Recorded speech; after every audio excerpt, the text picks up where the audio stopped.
नमस्कार, मैं जितेंद्र कुमार और आप देख रहे हैं स्टडी सफर तक। दोस्तों, स्टडी सफर तक के इस बेहद खास कार्यक्रम बिहार स्पेशल रिपोर्ट के भीतर आपका बहुत बहुत स्वागत है। दोस्तों, बिहार की राजनीति इन दिनों उफान पर है। बिहार के मुख्यमंत्री नीतीश कुमार घर में हैं और बिहार की पूरी बीजेपी की यूनिट जो है दिल्ली के भीतर बैठी हुई है। तेजस्वी यादव अपनी सीमांचल और भागलपुर इलाके का दौरा बीच में छोड़ करके अचानक पटना के लिए रवाना हो गए।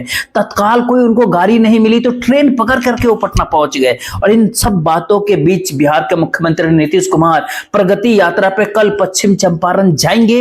ये जानकारी अब कहीं ना कहीं पुख्ता हो रही है। दोस्तों, तो क्या ऐसे में नीतीश कुमार केवल बिजनेस समिट से अपने आप को दूरी बनाने के लिए और अमित शाह के द्वारा दिए गए बयान से दूरी बनाने के लिए घर में बैठे हुए थे, या फिर तेजस्वी यादव जब रात को पटना आए तो पटना उनको लौटते लौटते राजनीति पटना का इस रूप में बन चुकी कि पूरी बीजेपी की यूनिट दिल्ली के भीतर बैठ करके भी अब कुछ उखाड़ पाने की स्थिति में नहीं है। अंदर खाने जो कुछ भी बिहार की राजनीतिक गलियारों के भीतर खेल चल रहा है उसकी पूरे एक एक जानकारी प्राप्त करने के लिए अब सीधा हम इस वीडियो के माध्यम से आपको एक एक करके तथ्यवार तरीके से सारी बात रखेंगे। तो वीडियो में बने रहिए।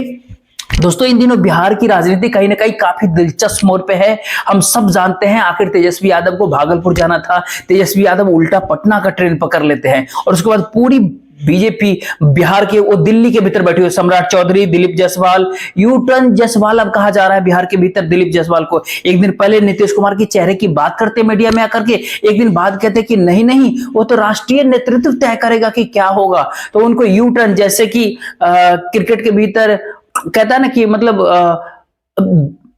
अलग मतलब यू टर्न या ऑफ स्विंग जैसे क्रिकेट में कहा जाता है ना, वो यू टर्न लेते हैं दिलीप जायसवाल बिहार की राजनीति में। वो ऐसे यू टर्न लेते हैं कि नीतीश कुमार की जो पूरी भाजपा को जो है ना, नीतीश कुमार अकेले घुटनों के बल गिरा दिया है। अब बिहार की राजनीति इन दिनों ऐसे मोड़ पर आ गई है जहां पर नीतीश मिश्रा के मंत्रालय का कार्यक्रम होता है, नीतीश कुमार की तबीयत खराब हो जाती। तबीयत खराब हो सकता है, हम नहीं ये दावा करते कि नहीं हुआ होगा। कहा गया सारे कार्यक्रम रद्द होंगे, प्रगति यात्रा जो कर रहे हैं वह भी रद्द होगी, लेकिन अचानक नीतीश कुमार की स्वास्थ्य में ऐसे बदलाव हो गया 2 दिन में कि प्रगति यात्रा पे कल वो निकल रहे हैं नीतीश कुमार।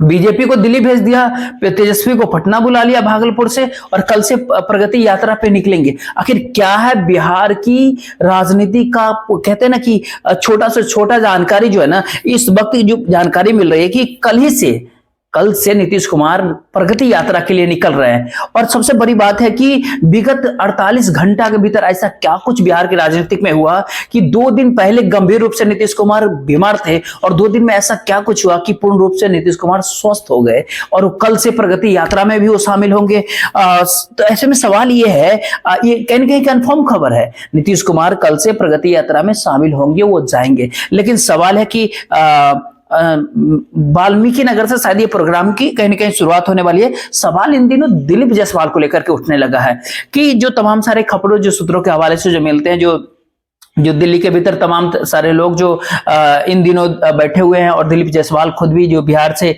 दिल्ली के लिए गया, बिहार में जैसे उठे और उन्होंने बयान दिया कि नीतीश कुमार के नेतृत्व में ही आगामी बिहार विधानसभा चुनाव 2025 एनडीए लड़ेगी। और उसके तुरंत बाद दिल्ली से एक बड़े नेता का फोन कॉल दिलीप जायसवाल को पहुंचता है और वहीं पर दिलीप जायसवाल को ऐसा कहा जाता है कि कहीं ना कहीं दिलीप जायसवाल को कहा जा रहा है कि बहुत ही डांट फटकार लगाया गया कि आपने इस तरह का बयान किस कैपेसिटी में दिया। अब बिहार भाजपा के प्रदेश अध्यक्ष है, बिहार के संगठन को आप देखिए, ना कि आप ये राष्ट्रीय मुद्दों के ऊपर आप कैसे कुछ कह सकते हैं। जो नेशनल लीडरशिप का जो काम होता है वह भी प्रदेश के अध्यक्ष काम करने लगेगा। नीतीश कुमार चेहरा 2025 के बिहार विधानसभा चुनाव में होंगे या नहीं होंगे, वो आप कौन होते हैं डिसीजन लेने वाले। दिलीप जायसवाल को भाजपा के शीर्ष नेतृत्व की तरफ से फोन आकर के कहा जाता है, और नीतीश कुमार के ऊपर जो बयान दिए दिलीप जायसवाल, उस बात को लेकर के कुछ ही घंटों के बाद आपने एक बात और देखेंगे कि यू टर्न ले लिया था दिलीप जायसवाल कुछ ही घंटों के बाद। ये कहीं ना कहीं काफी महत्वपूर्ण विषय बिहार की राजनीति में, और बड़े विषय को लेकर के बड़े नेता ही निर्णय लेते हैं, भाजपा के शीर्ष नेतृत्व का कहना है। तो 2 दिन पहले बकलोली कर रहे थे दिलीप जायसवाल, क्या बीजेपी के बिहार के प्रदेश अध्यक्ष है, तो अपने बिहार में कहते हैं ना कि क्या कर रहा था, बकलोली कर रहा था क्या, बिना पार्टी हाईकमान से पूछे बगैर दिलीप जायसवाल ऐसा ही बयान दे दिए थे क्या। और जैसे हाईकमान से डांट पड़ी तो यू टर्न ले लेते हैं। तो ऐसे में दिलीप जायसवाल जो है उस कैपेसिटी में नहीं है, दिलीप जायसवाल का वो कद्र बिहार के भीतर नहीं है। जैसे ही देश के गृह मंत्री अमित शाह ने इस तरह का बयान दिया था डॉक्टर भीमराव अम्बेडकर को लेकर के, वहां पे एक बात आप समझिए कि भारतीय जनता पार्टी नीतीश कुमार को किसी भी हाल में अब छोड़ना नहीं चाह रही है, लेकिन सवाल है कि नंबर 2 के नेता को, बीजेपी के नंबर 2 के नेता को इसलिए लगाया गया, इसलिए बयान कहीं ना कहीं दिलाया गया है कि नीतीश कुमार से अधिक सीटों पर बार्गेनिंग की जाए। जो नीतीश कुमार एक प्रेशर बनाए हुए बीजेपी के पास के बिहार के भीतर बीजेपी से ज्यादा सीट जेडीयू को चाहिए आगामी बिहार विधानसभा चुनाव 2025 में, तो उसके तहत कहीं ना कहीं ये बयान दिया गया कि ताकि नीतीश कुमार को प्रेशर में लाया जाए, घेराबंदी उनकी की जाए। सब जानते हैं, बिहार की हर जनता जान रही है कि नीतीश कुमार को प्रेशर में बिल्कुल भी नहीं ला सकते अमित शाह। कल से नीतीश कुमार प्रगति यात्रा में शामिल हो रहे हैं। चर्चा तो यहां तक है कि आगामी कुछ ही दिनों के भीतर ये हो सकता है कि 15 जनवरी 2025 के बाद एनडीए का जो है एक यात्रा बिहार के भीतर निकले, ऐसा खबर जो निकल करके आ रही है। लेकिन 15 जनवरी 2025 तक एनडीए के भीतर नीतीश कुमार बिहार के अंदर बने रहेंगे या नहीं बने रहेंगे, ये देखना काफी दिलचस्प होगा। कि सबसे बड़ी बात यह भी है कि मकर संक्रांति का दही चूरा का जो खेल है ना, जो नीतीश कुमार वशिष्ठ नारायण सिंह के यहाँ आमतौर पे उनके यहाँ दही चूरा खाने के लिए जेडीयू के बहुत सारे नेता जाते हैं, वो भोज वशिष्ठ नारायण सिंह के यहाँ होगा। वहां पर एनडीए के बैनर तले एनडीए के लोग शामिल होंगे, वो दही चूरा लाई तिलवा के भोज में इंडिया गठबंधन के लोग शामिल होंगे। ये भी देखना 15-14 जनवरी को कहीं ना कहीं काफी दिलचस्प होगा, मकर संक्रांति के दिन। और बिहार की राजनीति में क्या कुछ होगा उस दिन, बैनर वहां पे कौन सा लगेगा, इंडिया गठबंधन का लगेगा, इंडिया अलायंस का लगेगा, ये फिर एनडीए गठबंधन का लगेगा, ये काफी उस दिन देखना काफी दिलचस्प होगा। लेकिन हम एक बात और आपको बता रहे हैं कि बिहार की राजनीतिक में अभी जो खेल चल रहा है, और तेजस्वी यादव का जो अपने एकाएक भागलपुर से पटना आने का एक कार्यक्रम और भी था कि बीपीएससी अभ्यर्थियों से तेजस्वी यादव को मुलाकात करना था, इस तरह की भी बातें चल रही थी। लेकिन तेजस्वी यादव का यूं आनन फानन में पटना आना, पटना पहुंच जाना, रातें रात पटना आ जाना, और फिर वो भागलपुर चले गए। लेकिन नीतीश कुमार के लिए एक बात और कह रहे हैं कि नीतीश कुमार 2 दिनों से किसी से मुलाकात नहीं किया था। जेडीयू के नेताओं से उन्होंने मुलाकात नहीं किया। 2-3 नेताओं को अगर छोड़ दे तो ललन सिंह का भी कार्यक्रम है, ललन सिंह नीतीश कुमार से मुलाकात कर पाते हैं, नहीं करते हैं।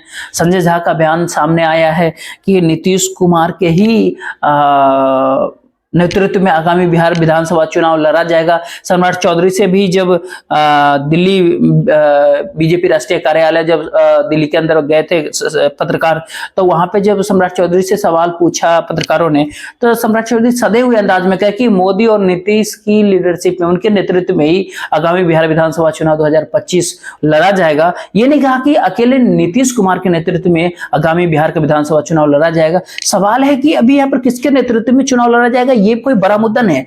लेकिन चुनाव के बाद 2025 से 2030 के बीच में जो अगले विधानसभा का होगा 2025 से 30 के बीच, उसमें मुख्यमंत्री कौन बनेगा? महाराष्ट्र में एकनाथ शिंदे थे मुख्यमंत्री, लेकिन एकाएक चुनाव जीतने के बाद क्या कुछ हुआ, उनका एकनाथ शिंदे का क्या हाल हुआ, वो पूरा देश ने देखा है। बिहार में नीतीश कुमार नहीं देखे होंगे ऐसी बात तो है नहीं, और पक्की राजनीति के माहिर खिलाड़ी माने जाते हैं। और कहने के लिए तो उन्हीं के नेतृत्व में, एकनाथ शिंदे के नेतृत्व में ही चुनाव लड़ा गया था महाराष्ट्र के भीतर।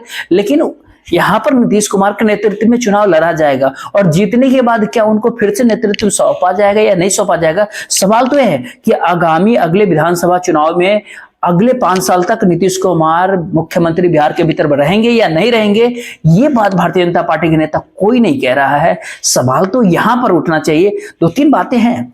कहीं ना कहीं महाराष्ट्र जैसा खेल बिहार के भीतर होने की आशंका कहीं ना कहीं गहरा रही है। लेकिन सवाल ये भी है कि अगर नीतीश कुमार के साथ छेड़छाड़ अगर भारतीय जनता पार्टी की अगर बिहार के भीतर, हालांकि ये भी लगता है कि बीजेपी इतनी ताकत में नहीं, क्योंकि केंद्र की सत्ता जो नीतीश कुमार के बलबूते हैं, उधर नायडू के बलबूते हैं। लेकिन यहाँ है कि राजद, जेडीयू, बीजेपी ये सब जो है बिहार के भीतर जो एकदम बड़े पार्टी के तौर पे मान जाते हैं, महाराष्ट्र में जो कुछ भी खेल हुआ वो बिहार में अगर हो जाती है तो फिर ऐसे में तो बवाला कहते हैं ना, बवंडर हो जाएगा ना।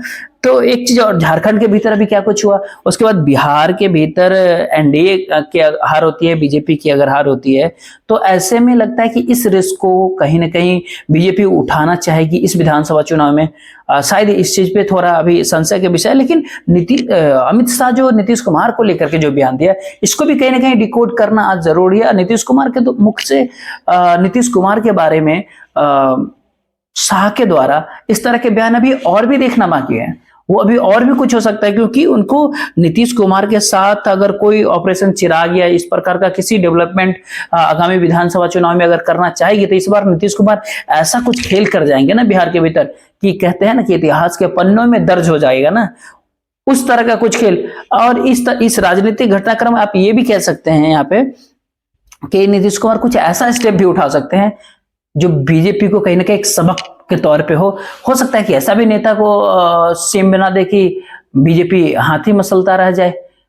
तो ऐसा कोई फैसला ले ले कि पूरे के पूरे बिहार ही नहीं बल्कि क्या उत्तर भारत की सियासत में कहीं ना कहीं भूचाल सा आ जाएगा। नीतीश कुमार पक्के खिलाड़ी, माहिर खिलाड़ी, राजनीति के माने जाते हैं। और एक और कहीं ना कहीं तुरंत खबर आ रही थी, एक खबर की ये खबर आपको सुनकर के है ना कि जनता दल यूनाइटेड और राजद, इन दोनों पार्टियों ने अपने अपने विधायकों को अंदर खाने आदेश किया है कि इस समय वो विंटर में यानी सर्दियों के मौसम में वो बिहार न छोड़े, वो बिहार में बने रहे। आमतौर पर जो विधायक होते हैं ना कि कभी कभी घूमने चले जाते हैं, कुछ ट्रिप पे चले जाते हैं, अलग अलग शहरों में चले जाते हैं अपने अपने परिवार के साथ छुट्टियां मनाने के लिए सर्दियों में, लेकिन सब विधायकों को आरजेडी और जेडीयू के सिर्फ नेतृत्व के द्वारा कॉल करके बता दिया गया कि सब के सब बिहार के भीतर ही बने रहेंगे, बिहार से बाहर कोई नहीं जाएंगे। ये पक्की खबर है कि राजद के भी तमाम विधायकों को ये आदेश मिला है कि वो पटना में रहे, पटना के आसपास ही रहे, अपने क्षेत्र के अंदर ही रहे, लेकिन वो बिहार से बाहर ना जाए। जब भी उन्हें फोन जाए तो तुरंत वो पटना पहुंचने के लिए तैयार रहे। और जेडीयू ने भी इस तरह के मैसेज अपने विधायक दल को, अपने एमएलए को दिए हैं। इसके क्या संकेत होते हैं? बिहार के राजनीति में एक सप्ताह के भीतर जितना कुछ घटित हो गया है और सबको एक दूसरे से अगर एक साथ तार अगर जोड़ने का प्रयास करे, इतने बड़े बिहार के भीतर बिजनेस समिट में नीतीश कुमार का शामिल नहीं होना, अमित शाह का बयान आना कि कौन नेता होगा, ये छोटे मोटे कार्यक्रम में नहीं दिया जाता है, गोल मटोल जवाब। अब एनडीए के चेहरा को लेकर के हो रहा है और डिसाइड कौन करेगा? बीजेपी का पार्लियामेंट्री बोर्ड। तो ये सब खेल जो अमित शाह वाला बयान कहीं ना कहीं कहते हैं ना कि आग में घी डाल देने वाला बात और धधक जाने। और उसके बाद अमित शाह के बयान के बाद अरविंद केजरीवाल द्वारा लिखा गया नीतीश कुमार का पत्र, तो तमाम ऐसे चीजें बीते 4-5 दिनों के बिहार की राजनीतिक में जो ये जो माहौल तैयार हुआ ना, जो माहौल बना है, लोग मीडिया वाले को गाली देते रहते हैं कि 10 साल 5 साल 4 साल से सरकार गिरा रहे हैं लोग, लेकिन सवाल है कि जो नेता जो अपने लक्षण दिखाते रहते हैं ना, उसी के आधार पे कोई भी विश्लेषक अपनी बात रखता है, अपनी बात बताता है। ऐसा क्या हुआ कि नीतीश कुमार 2 दिन में ही पूर्ण रूप से स्वस्थ हो गए? 2 दिन पहले ऐसा क्या कुछ हो गया कि वो 5 मिनट के लिए बिजनेस समिट में शामिल नहीं हो सकते थे? इतनी ज्यादा तबीयत उनकी खराब थी और जिसकी तैयारी सालों से की जा रही थी। आखिर ऐसा कुछ क्या हो जाता? तो राजनीतिक बीमारी और तमाम सारी चीजें, और बिहार की राजनीति के भीतर कब क्या हो जाए नीतीश कुमार के रहते हुए ये कहा नहीं जा सकता। कि हो सकता है कि मकर संक्रांति से पहले ही कुछ बड़ा खेल हो जाए बिहार के भीतर। हो सकता है कि नीतीश कुमार कुछ ऐसा डिसीजन ले ले कि तेजस्वी यादव को ही आगामी मुख्यमंत्री बना दे। किसी तरह के खेल कर सकते हैं, क्योंकि केंद्र की सरकार जो है अभी मौजूदा समय में वो कुछ सांसदों के बल पर टिका हुआ है। अगर उसमें से कुछ भी इधर उधर हो गए तो फिर नीतीश कुमार का जो सपना है वो भी कहीं ना कहीं पूरा हो सकता है, और तेजस्वी यादव का जो सपना है ना बिहार के मुख्यमंत्री के कुर्सी पे बैठना, वो भी कहीं ना कहीं सपना हो सकता है। और हमने शुरुआत में ही आपसे कहा कि अगर नीतीश कुमार को भारतीय जनता पार्टी छेड़ने का गलती से भी प्रयास किया तो नीतीश कुमार कुछ ऐसा फैसला ले बैठेंगे जहां पर भारतीय जनता पार्टी बीजेपी यानी बिहार के भीतर कहीं का नहीं रहने वाली है। तो जब एक चीज और समझने वाली बात है कि सम्राट चौधरी जब दिल्ली के भीतर भाजपा मुख्यालय में सम्राट चौधरी जब प्रेस कॉन्फ्रेंस करते हैं तो दिल्ली के ऊपर तमाम सारी फोकस किया, अरविंद केजरीवाल की बात, उनकी पार्टी को निशाने पे लिया, दिल्ली की बात किया, तमाम सारी बातें किया। लेकिन इन सब के बीच एक बात काफी आपको आश्चर्य लगेगा कि आखिर जेडीयू, जनता दल यूनाइटेड की तरफ से, यानी ये कह सकते हैं ना कि संजय झा जो है जेडीयू के, संजय झा वहां पर पहुंचते हैं, कहते हैं कि नीतीश कुमार ही चेहरा बने रहेंगे बिहार में। लेकिन संजय झा अमित शाह के बयान से कन्नी काट रहे हैं, उस बयान को कंडेम नहीं करते हैं, उस बयान को गैर वाजिब बयान बताने से आखिर उनको, संजय झा को डर लग रहा है क्या? क्या हालात है कि जेडीयू के लोग अमित शाह के बयान पे ऐसे बोलने से बच रहा है कि ऐसा नहीं लगता कि नहीं बहुत बड़ा गलती हो जाएगा? कहते हैं ना कि अरविंद केजरीवाल ने नीतीश कुमार को पत्र लिखा, उसको तुरंत संजय झा ने काउंटर कर देते हैं, लेकिन जो शाह ने बयान दिया उस पर संजय झा का कोई बयान नहीं आता है। तो आखिर ये पूरा खेल क्या है? और जेडीयू के नेता ही बीजेपी की तरह बोलने लगते हैं, और कहीं ना कहीं लगता है ना कि अमित शाह जिस एक कॉन्क्लेव में बयान दिया उस बात को काउंटर करने के लिए उसके ऊपर बयान देने में संजय झा को इतने वक्त बीत जाते हैं, 5-6 दिन लग जाते हैं। और संजय झा को आज कहीं ना कहीं डिफेंड करते हुए आप देखे होंगे कहीं ना कहीं पे कि एक पत्रकार से वो संजय झा बात कर रहे थे, हमने देखा कि वो किस भोज को लेकर के चर्चा, और जिस भोज को लेकर के चर्चा होती है जिसके भीतर नीतीश कुमार की अनुपस्थिति को लेकर के जो सवाल उठाया जा रहा था, सवाल किया जा रहा था, उसको लेकर के भी संजय झा मीडिया को जवाब देते हैं। लेकिन उस शाह के बयान के ऊपर काउंटर नहीं करते, उसका जवाब नहीं देते हैं। तो क्या कारण है कि दिल्ली के पूर्व मुख्यमंत्री अरविंद केजरीवाल के लेटर पे तुरंत प्रतिक्रिया उन्होंने दे दिया, लेकिन अमित शाह के दिए गए जो बयान था उसके ऊपर कोई डिफेंड नहीं किया? संजय झा को तो स्पष्ट करना चाहिए था। एक तो फैसला हो गया, एक निर्णय हो गया, एक आम राय हो गया कि आने वाले जो बिहार के आगामी बिहार विधानसभा चुनाव जो होगा वो नीतीश कुमार के चेहरे पे होगा। फिर ऐसे में नीतीश कुमार के बारे में अमित शाह कहने वाले कौन होते हैं? कि बीजेपी के पार्लियामेंट्री बोर्ड ये डिसाइड करेगा कि बिहार में नीतीश चेहरा रहेंगे या नहीं रहेंगे। आखिर बिहार की राजनीति में जो कुछ भी खिचड़ी पक रहा है ना, वो बहुत जल्द पर्दे से बाहर हम सब के सामने आ जाएगा। पल पल की अपडेट हम आप तक लेकर के आते रहेंगे। नजरें बनाए हुए आप भी बने रहिए। जय हिंद।